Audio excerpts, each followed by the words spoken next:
Well, there's no shortage of headline news on the economic and financial market streets for Nigeria in the week ending today. From the fourth quarter GDP figures to the central bank jumbo interest rate hike to Yemi Cardoso's conference call with the foreign portfolio investors, as well as Binance falling into Nigeria's $10 billion hot water. There is so much to chew and digest, bringing perspective into some of the big headlines of Nigeria this week. Now is my guest, Muktar Mohammed.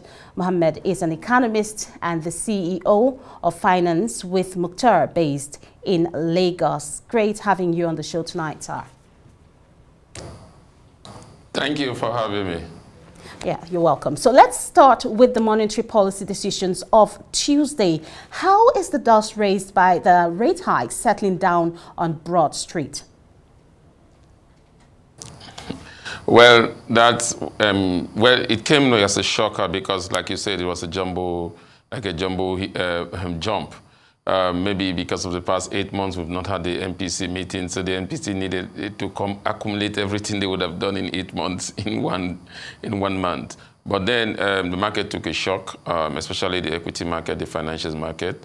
We saw the all-share index, also the financial sector, losing over 6.02% on the first day of that, and almost all the equities on the financial state was on offer.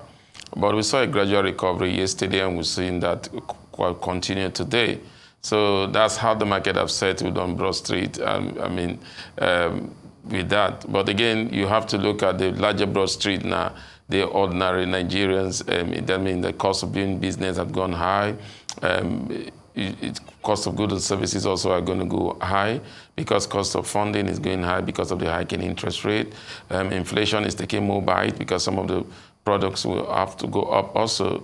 And again, smaller businesses are going to suffer more because with the hiking interest rate, there's no room for expansion. And then you need to look at your profit margin. And in doing that, I mean, a lot of business will be cutting down on their staffs. So definitely, the dust is not yet settled, but it's settling down a little in the equity market. But in the larger broad market, I think there's a lot of things to worry about. We could see that also play out today with the release result of MTN Nigeria having a FX loss of about 740 billion naira. So you see that play out in a lot of sectors, especially the consumer and the manufacturing sector. For the financial sector, why you saw what happened was because of investors' sentiment were moving from the equity market to the fixed income space.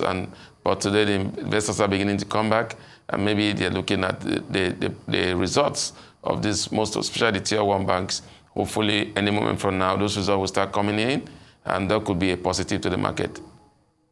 Hopefully that will be a positive. Now, what should the banks in particular be prepared for in 2024 with regards to the tighter cash reserve ratio at 45%?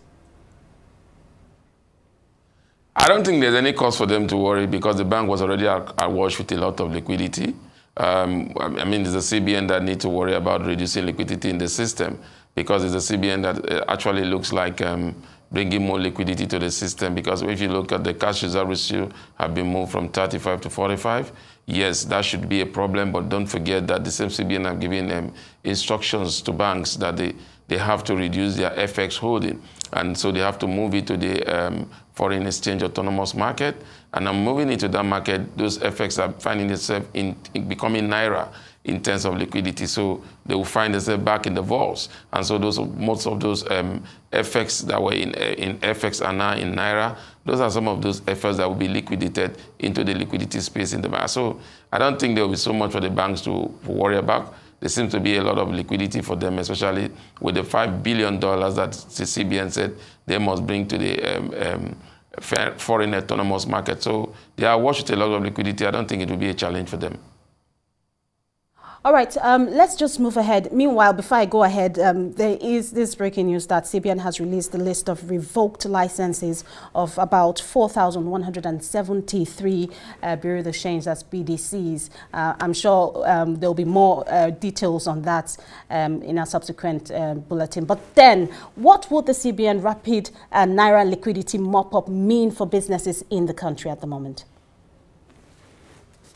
Very negative, very, very negative, especially for the informal sector, which is largely driven by cash transactions. So when you're reducing liquidity, you are trying to kill off that sector. That sector is about have about 70 to 80% of the market in Nigeria in terms of employment and a lot. And that market is actually driven by cash. So when you're reducing liquidity in that sector, that means you're reducing the flow of cash into that sector.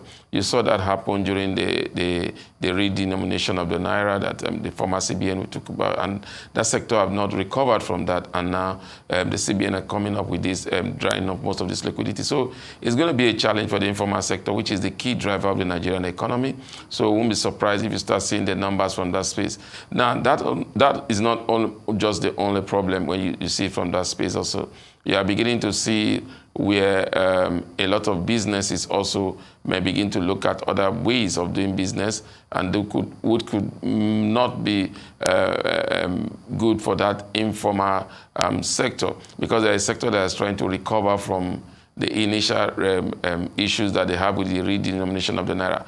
So I don't know why the CBN seems to take decisions without looking at the peculiarity of our environment, especially when you look at the market, when you look at the sector, the informal sector. That's one sector that the government have not been able to capture, either in terms of revenue through the tax bracket, and now UCB are trying to reduce liquidity supply in that sector. I think I know what they're doing there. They're doing that to bring down inflation. But again, the main driver of inflation in Nigeria still remain the volatility in the FX market. I think that's what they should concentrate on, rather than trying to stiff the already stiffed informal sector of liquidity. So I believe that to address Nigerian liquidity challenge, it's high time the CBN begin to look at the peculiarity of our market and our environment, rather than doing the copy and paste because the developed economic are doing the same thing. We must know that these economics that we are trying to copy started with their rate was up to like 10% in terms of inflation in the US and in the UK. Today, those rates have come down to as low as 3.1%, about 4%. And yet here we are from a low of about 18 at the time we started hiking rate. We are now moved to almost 30. So it shows that it's not working because we are not dealing with the main fundamental issues, which has to do with FX liquidity. And now the informal sector, the sector that seems to be the only sector that keep the life wire of the Nigerian economy, will be affected by this current policy from CBN.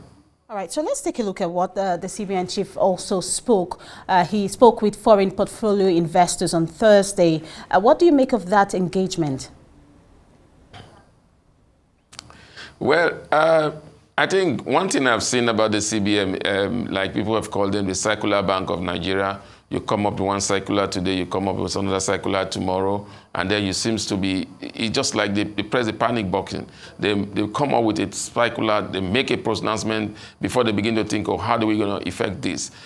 When you look at the body language, what they say, and now you're engaging those portfolio investors, it seems to be talking with two sides of the mouth. Because if you tell investors, Mr. President traveled out of this country and he will be telling foreign investors that you can come to Nigeria, you can come and do business, we assure you can repatriate your money back to your country when you want to go. And here we are again, we look at the CBN saying, look, we allow you to repatriate just 50% of your fund outside, and you must have to keep 50% back for the next 3 months. And then you are now engaging them. What are you engaging them for? Are you telling them you're going to assure them that whenever profit they make, they will be able to repatriate it to their country at when due? So those I'm happy with that meeting. Maybe it does a lot of tension. I hope the foreign investors would have been able to ask the CBN governor, in this area, do we have the right to repatriate our money? Why do we have to keep 50% for about 90 days without even any interest on it? So maybe the CBN would need to look at that. So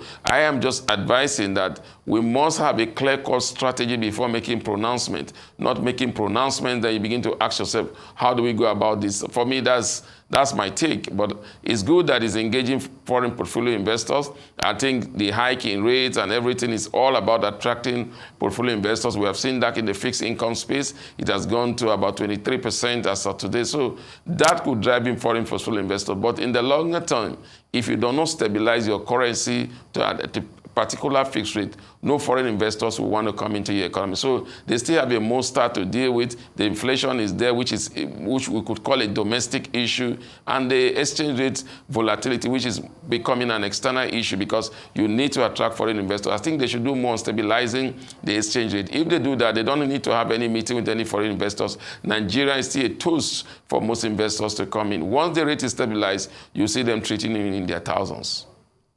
Well, it looks like Binance is actually in hot water with the Nigerian government as a $10 billion claim has been instituted against the crypto exchange. Tell me more about this and what is exactly at stake here. I think it's a good thing. Finally, we're waking up. I thought the Nigerian government should have done this since. The former CBN management indeed did to them ban crypto assets. But when this administration came in, they tried, through the Security and Exchange Commission, they came up with what I call rules and regulation to operate crypto in Nigeria, which I think they didn't even look at other means, because at that time nobody was thinking that our exchange rate would become a means for manipulation, especially in the crypto space. But I'm not surprised with Binance, because again, if you look at their track record in other economy of the world, it's not new. I think during the week, the Security Exchange Commission in the United States fined them about $1.2 billion.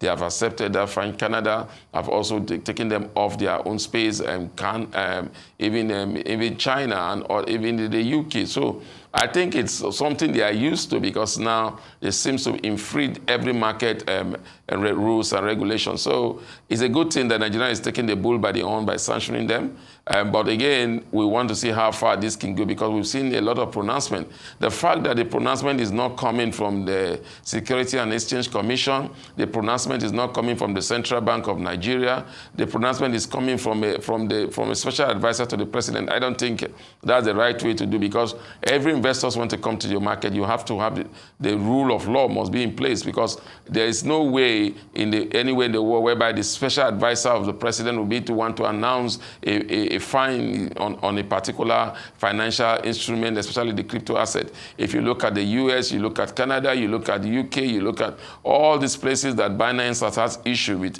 it was not coming from the presidency. Those fines and penalty were coming from the Security and Exchange Commission. I think Nigeria should not be an exception to that. We should learn to play by the rules. All right, let's move to Russia, where the country has announced 6 months ban on gasoline exports from the country starting from today. Nigeria, Libya and Tunisia are among top Russian oil importers in Africa. What is the optics for Nigeria on this? Well, we're already seeing inflation being driven by energy costs. And then this is coming in, this could smell danger for Nigeria and another African country.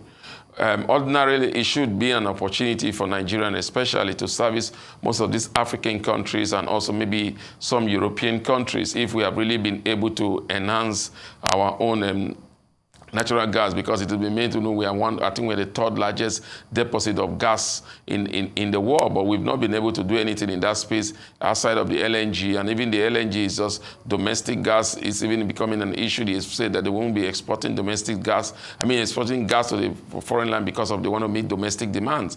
So it should have been a good news, but as it is standing, it's not a good news to Nigeria. It's not a good news to Africa. That means the cost of energy will have to go up. If you look at some of these nations that you've just mentioned, most of their power plants are being powered by gas. You can see the challenge with Nigeria in terms of power at the moment. So I think they should really look at it deeply, begin to look at ways to engage the Russian government to see how they could soften that rule, especially for African countries which have not been in the forefront of the attack of Russia. So hopefully I think we could do that. But again, for Nigeria, you could also look the other way to Dangote refinery, saying it's on stream. If it's able to come on stream at when due, maybe that could be a lifesaver for Nigeria.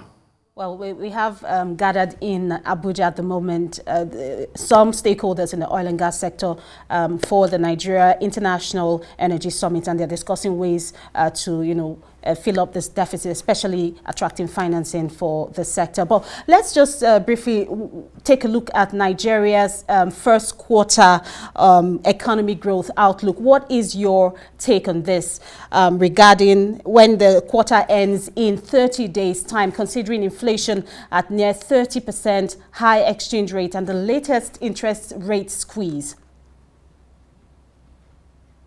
It could be worse. It could be worse. I'm telling you, because of if you look at what you just mentioned, the volatility is still there, but thank God it's not going to be as high as it was, because as it stands now, we're seeing it being relative stability at 1,500, 1,450. So hopefully we could see that downward trend before the end of the month. That could be the game changer. If that happens, that could add a little bit of positivity into the first quarter of the year. But outside of that, when you, like you said, like you just said about the issue of gas from Russia and that is not going to come in, that could also have an effect. It's already having an effect. Gas in diesel is selling for about 1,500 now, and that is what most industry used in terms of production. So that means cost of production will go high. Again, we're still battling with inflation, especially food inflation. That will still happen again. So if you look at that and all that variables, like you said, the exchange rate volatility, you'll not be so excited to look forward to this quarter in terms of our GDP. But then, it may not have been, it could be better, like I said, if the exchange rate is able to be maintained to a little bit downwards.